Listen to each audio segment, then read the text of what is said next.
অজানা অভিশাপে এক কোরিয়ান পরিবার সময়ের সাথে সাথে নির্বংশ হয়ে যাচ্ছে। এই অভিশাপ থেকে বাঁচতে কবর থেকে তুলতে হবে 100 বছর পুরনো এক কফিন। কিন্তু কেউ জানতো না যে কফিন তুলতে বেরিয়ে আসবে একের পর এক শিহরণ জাগানো রহস্য। বলছিলাম বিশ্ব কাঁপানো সদ্য মুক্তিপ্রাপ্ত কোরিয়ান মুভি এক্সুমার কথা। গল্পের শুরুতে আমরা বঙ্গিল ও হারিমকে দেখি, যারা সিরিয়া থেকে লস অ্যাঞ্জেলেসে যাচ্ছিল। হারিম একজন শামান বা পূজারী এবং বং তার সহকারী। লস অ্যাঞ্জেলেস থেকে পার্ক নামের এক রিয়েল এস্টেট ব্যবসায়ী এক বিশেষ কারণে তাদেরকে ডেকে পাঠিয়েছে। এয়ারপোর্ট নামলেই পার্কের অ্যাসিস্ট্যান্ট তাদেরকে সোজা নিয়ে যায় হসপিটালে। পার্কের নবজাত বাচ্চা আইসিইউতে রয়েছে। বাচ্চাটা জন্ম থেকেই অসুস্থ। শহরের সব বড় বড় ডাক্তার ওষুধ দিয়ে সত্ত্বেও তাকে কোনোভাবেই সুস্থ করতে পারছিল না। হারিম কিছু রিচুয়াল করলে জানতে পারে এই বাচ্চাটি প্রায় 100 বছর আগে তার মৃত ঠাকুরদার অভিশাপের শিকার। এই নিয়ে বিস্তারিত কথা বলার জন্য পার্ক তাদেরকে বাড়িতে আমন্ত্রণ জানায়। পার্কের পরিবারে প্রত্যেক জ্যেষ্ঠ ও নবজাতক শিশুরা বহু সময় ধরে এই প্রবলেমে ভুগছে। তার ভাইয়ের সাথে প্রথমে এটা হতো, যার যন্ত্রে কষ্টে ছটফট করতে করতে মেন্টাল হসপিটালে আত্মহত্যা করে। এখানে সমস্যা হলো তার মৃত্যুর পরে সেই অভিশাপ এখন পার্ক ও তার নবজাতক শিশুর উপরে চলে এসেছে। আর এই বিষয়টা বংশগত। চোখ বন্ধ করলে মনে হয় কেউ কষ্টে চিৎকার করছে, আর সাথে রাত নামলেই নেমে আসে দুঃস্বপ্ন। হারিম তার অভিজ্ঞতা ও এই বাড়ির পরিবেশকে অনুভব করে সে বলে তাদের উপর পরিবারের মৃত ঠাকুরদার অভিশাপ রয়েছে। এটাকে তাদের ভাষায় অ্যানসেস্ট্রাল কল বলা হয়, অর্থাৎ তাদের ঠাকুরদা কোনো কারণে কষ্টে রয়েছে এবং প্রতারণার শিকার হয়েছে। আসলে পার্কের পরিবার কোরিয়াতে থাকলেও পরবর্তী সময়ে তারা আমেরিকা শিফট হয়ে যায়, কিন্তু ঠাকুরদার কবর রয়েছে কোরিয়ায়। হারিম বলে এই অভিশাপ থেকে বাঁচার উপায় রয়েছে, কিন্তু এর জন্য তাদের দুজনকে দরকার। ফেংশুই এক্সপার্ট স্যান্ডিয়ক এবং জিওম্যান্সার জিওন। আসলে কোরিয়া ও জাপানে উদ্ভব হওয়া ফেংশুই বিদ্যা পৃথিবীর সর্বত্র বিভিন্ন নামে পরিচিত। যেমন হিন্দুদের মতে বাস্তুশাস্ত্র, কোরিয়ায় এই বিদ্যার মাধ্যমে কোনো বাড়ির অবস্থান ও কবরের স্থান নির্ণয় করে মানব জীবনের সুসময় ও ভালো থাকার উপায় নির্দেশ করে। যেমন লাফিং বুদ্ধা ফেংশুইয়ের প্রতীক। এই জিওম্যান্সি নিয়ে যারা চর্চা করে তাদেরকে জিওম্যান্সার বলা হয়। স্যান্ডিয়ক এবং জিউন দুজনই এই বিষয়ে একসাথে কাজ করে থাকে, আর হারিমের সাথে পরিচয় তাদের অনেকদিন আগে থেকেই। হারিম তাদেরকে পুরো ব্যাপারটি খুলে বলে। সে এও জানায় যে হয়তো পার্কের ঠাকুরদাকে নিয়ম মেনে কবরস্থ করা হয়নি এবং কোরিয়ায় তাকে কবর দেওয়ার পরে পরিবার আমেরিকা শিফট হলে মৃত্যুর পরের কোনো নিয়ম পালন না করায় ঠাকুরদার আত্মা ক্ষিপ্ত হয়েছে। তাই ওনাকে কবর থেকে তুলে সব নিয়ম মেনে পুনরায় কবর দিতে হবে। তবে বাড়ির অন্যেরা এসবে বিশ্বাস করে না। এর পাশাপাশি পূর্বপুরুষকে কবর থেকে তোলায় তারা রাজি নয়, কিন্তু পার্ক এটা করতে চায়। শহরের সম্ভ্রান্ত পরিবার হওয়ায় পার্ক এই বিষয়গুলো গোপন রাখার জন্য কিছু শর্ত দেয়। প্রথমত, লাশ তোলার ব্যাপারে কোনো সরকারি বা বেসরকারি কোনো সংস্থা যেন না জানতে পারে। দ্বিতীয়ত, বডি কফিন থেকে বের করা যাবে না। তৃতীয়ত, কফিন তুলে সব নিয়ম মেনে সেদিনই কবরস্থ করতে হবে। শর্তগুলো ডিওকের কাছে সন্দেহজনক মনে হলেও বেশি কথা না বাড়িয়ে পার্ক ডিওকদের নিয়ে গন্তব্যস্থলে বেরিয়ে পড়ে। কিন্তু কবরে পৌঁছালে ডিউক অবাক হয়ে যায়, কেননা জায়গাটি ছিল জাপান ও কোরিয়ার বর্ডারের কাছাকাছি এক পাহাড়ের পরিত্যক্ত জঙ্গলে। সম্ভ্রান্ত পরিবারের মানুষকে এমন একটি জায়গায় কবর দেওয়া হয়েছে, এই বিষয়টি মোটেও বোধগম্য নয়। সন্দেহ শুধু এতটুকু নয়, বরং সেই কবরটির ওপরে বসানো ছিল অদ্ভুত একটি পাথর, যেখানে নামের পরিবর্তে কিছু সংখ্যা বসানো ছিল আর লেখা ছিল কিছু মন্ত্র। পার্ককে এই বিষয়ে জিজ্ঞাসা করলে সে বলে তার ঠাকুরদা কোরিয়ান জেনারেল ছিলেন, তাই তার সম্মানের জন্য একজন কোরিয়ান মং কিউসুনাই তার কথায় এখানে কবর দেওয়া হয়েছে। আর যেহেতু সেই সময় কবরে চোরদের উৎপাত ছিল, তাই ঠাকুরদার কবরকে যতটা সম্ভব চোখের আড়ালে রাখার চেষ্টা করা হয়েছে। কিন্তু এদিকে ডিউকের মনে সন্দেহ এবং ভয় দুটোই বেড়ে চলেছে, কেননা হিসেব অনুযায়ী এইখানে অস্বাভাবিক কিছু এখানে থাকার সম্ভাবনাটা অনেক বেশি। তার উপরে মৃত মানুষকে কবর থেকে তোলা এমনিতেই অশুভ। এর পাশাপাশি চতুর্দিকে শিয়ালের উপস্থিতি তাদেরকে আরো ভাবিয়ে তুলেছে। জাপানিজ মাইথোলজিতে এই শিয়ালকে কিটসুনে বলা হয়েছে, যাকে জাপানে প্রোটেক্টর বা গার্ডিয়ান মানা হলেও কিছু জায়গায় তাকে ডেভিল হিসেবে মানা হয়। কিন্তু এখানে কিটসুনের রেফারেন্স কেন দেওয়া হয়েছে তা তার সামনের দিকে জানতে পারবো।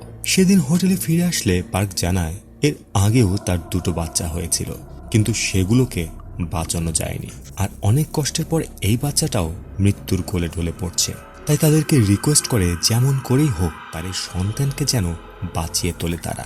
ডিউক কোনো সংকোচ না করে জিজ্ঞাসা করলো, মিস্টার পার্ক, আপনি বোধহয় অনেক কিছু লুকোচ্ছেন। কবরে লেখা এটি কোনো সাধারণ নম্বর নয়, বরং অক্ষাংশ ও দ্রাঘিমাংশকে বোঝাচ্ছে। আর কিছু না জেনে কবরে হাত দেওয়া ল্যান্ডমাইনে পাড়া দেওয়া সমান। আর কিউসিংয়ে মং অনেক জেনে বুঝে এই কাজটি করেছে, যা সন্দেহ আরো বাড়িয়ে দেয়। তখনই হারিম প্রস্তাব দেয় এই ক্ষেত্রে তারা এভিল রিপ্লেসিং প্রক্রিয়াটি ব্যবহার করতে পারে। এজন্য ওই স্থানে নেগেটিভ শক্তিকে দুর্বল করার জন্য কিছু রিচুয়াল করতে হবে, যেন নেগেটিভ ও পজিটিভ শক্তির ভারসাম্য বজায় থাকে। এজন্য প্রয়োজন 5টি মৃত শূকর, 5 জন মানুষ যাদের জন্মসাল ও শূকরের জন্মসাল একই বছরে হতে হবে। রিচুয়ালের মাধ্যমে শূকরগুলোর সাথে তাদের সংযোগ তৈরি করে কবর খুঁড়তে হবে। পার্কের আন্টি এর বিরুদ্ধে থাকলেও ঘটনাস্থলে তিনি উপস্থিত ছিলেন। অবশেষে শুরু হয় রিচুয়াল।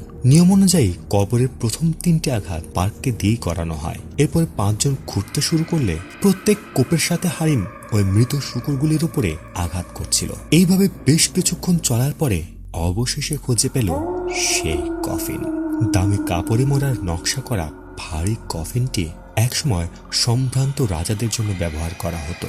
অতঃপর কফিনটিকে লস অ্যাঞ্জেলসে কবর দেওয়ার জন্য প্রস্তুত করা হয়। ওই 5 জনের মধ্যে চাংমিং কবরের মাটি ঠিক করার সময় অদ্ভুত একটি সাপ দেখতে পায়, যার কোনো মাথা ছিল না। সে ভয়ে সাপটিকে আঘাত করার সাথে সাথেই ক্ষণিকের জন্য সাপটির মুন্ডুর জায়গায় সেখানে এক মহিলার মাথা দেখতে পায়, যেটা ভয়ঙ্করভাবে চিৎকার করে, যার চিৎকারে আশেপাশের সবকিছু স্তব্ধ হয়ে যায়। জাপানিজ মাইথোলজি অনুযায়ী এই সাপকে নিউরেনা বলা হয়, যেটা একটি সুপারন্যাচারাল বা আরবান লেজেন্ড। নিউরন অর্থাৎ মহিলা আর ওরন অর্থাৎ সাপ। নিউরেনার মাথা মহিলার এবং শরীরের অংশটি সাপের মতো। এদের শরীর সব সময় জলে ভিজে থাকে।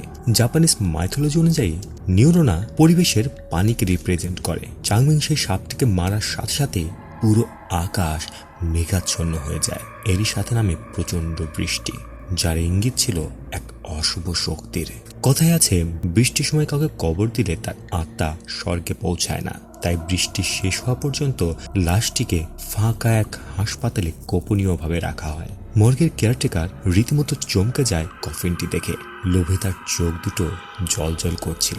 এদিকে সন্দেহের অবকাশ কাটাতে ডিওক একাই ওই পাহাড়ের পাশে একটি টেম্পলে এক লোকের সাথে কথা বলে জানতে পারে এই টেম্পল প্রায় 100 বছর পুরনো, আর তাদের বংশের সবাই এই টেম্পলের সাথে প্রাচীনকাল থেকে এক অদ্ভুতভাবে জড়িত। ডিওক তাকে পাহাড়ের কবর এবং মং কিউসোনায়ের কথা জিজ্ঞাসা করলে জানতে পারে এই নামের এখানে কেউ ছিলই না। কিন্তু এই কবর সম্পর্কে বেশ কিছু গুজব রয়েছে। শোনা যায় নর্থ কোরিয়ার সবথেকে ধনীর কবর ছিল এটি, যেখানে গুপ্তধন লুকানো। এই কারণে একটা সময় কবরের উপরে চোরদের উপদ্রব বাড়লেও সেখানে একাধিক মাটি কাটার জিনিসপত্র পাওয়া যায়, কিন্তু চোরগুলোকে কখনোই পাওয়া যায়নি। যেন মনে হয় ওই কবরটিকে পাহারা দিচ্ছে কোন অদৃশ্য কিছু একটা। এরই মধ্যে মর্গের কেয়ারটেকার লুকিয়ে কফিনটি খোলার চেষ্টা করলে হঠাৎ করে অদৃশ্য কিছু একটা বেরিয়ে আসে, যার ফলে হারিমের নাক দিয়ে রক্ত বের হতে শুরু হয়। হসপিটালের ডিওকটাকে দেখতে আসলে সে জানায় ওই কফিন থেকে শক্তিশালী কোনো এক নেগেটিভ শক্তি বেরিয়ে গেল, যেটা হয়তো স্বয়ং পার্কের ঠাকুরদার আত্মা। এদিকে পার্কের বাবা রাতে একাই বসেছিল। হঠাৎ বাইরে থেকে ঠান্ডা গলায় একজন বলল, কে রে, কেমন আছিস?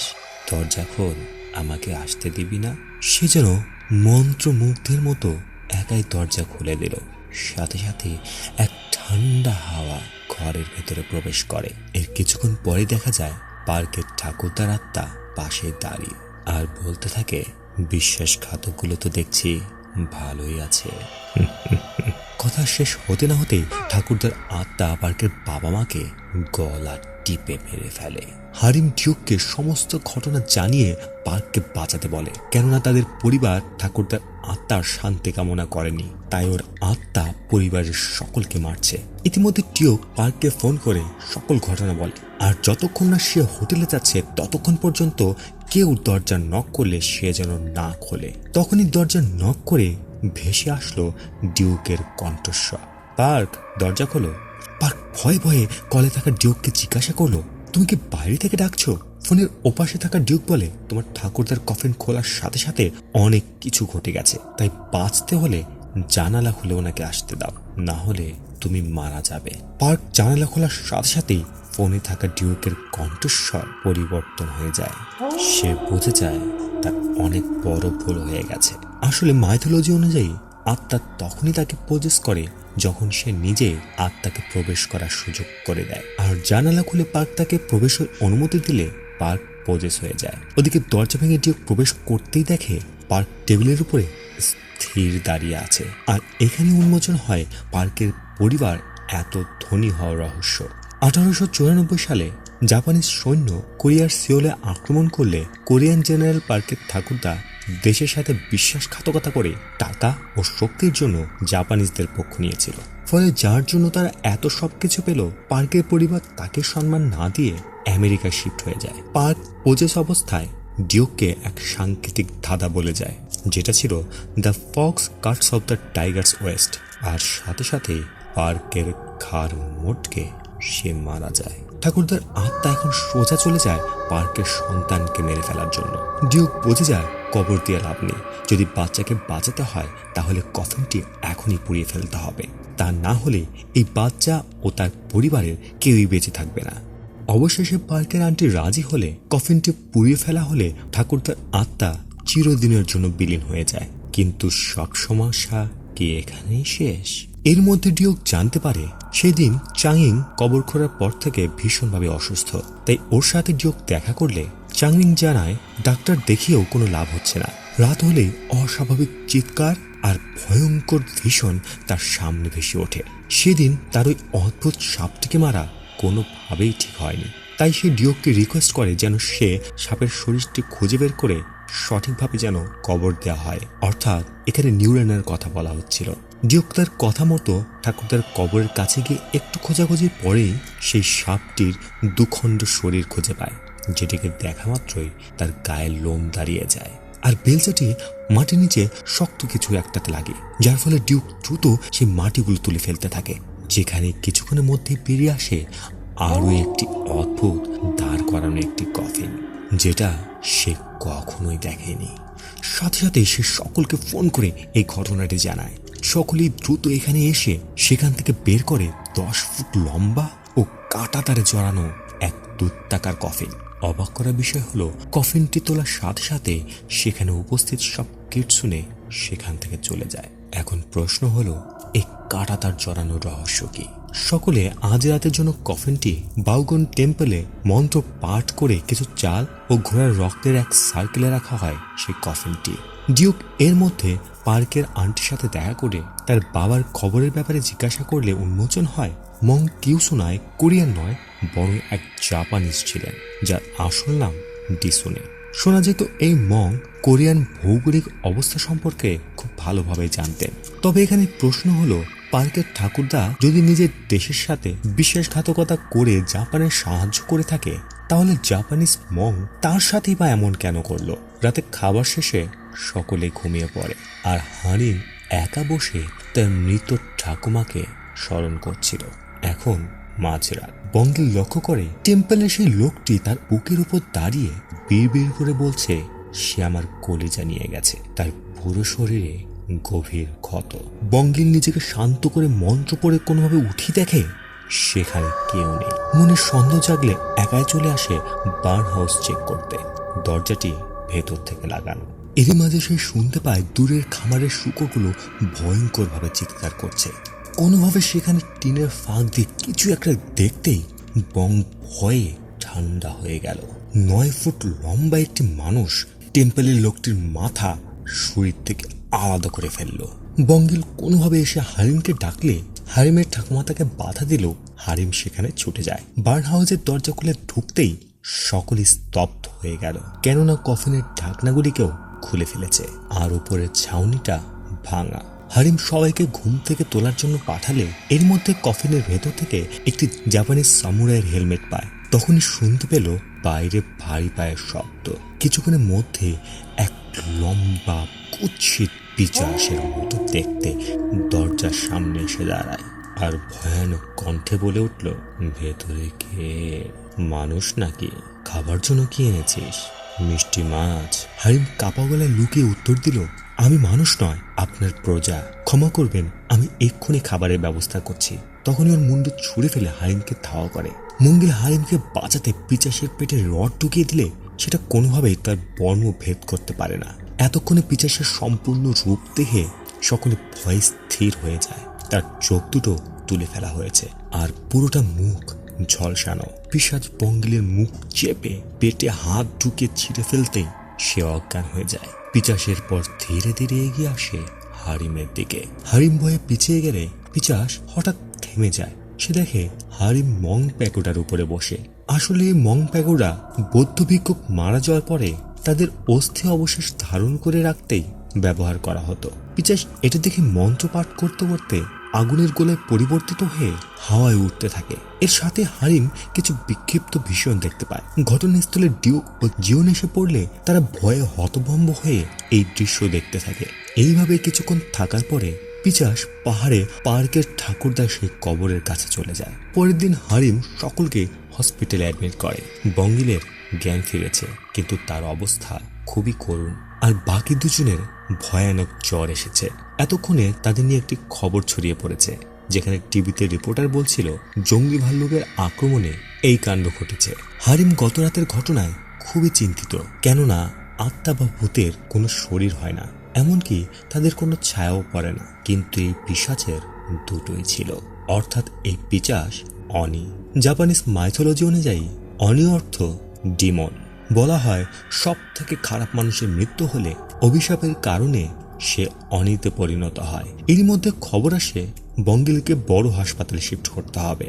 ডিওক এই ঘটনার সিদ্ধান্ত নেয়, সবকিছু যেহেতু তার জন্য শুরু হয়েছে তাই প্রায়শ্চিত্ত সে নিজেই করবে। ফলে একা বেরিয়ে পড়ে বাউগো টেম্পলের উদ্দেশ্যে।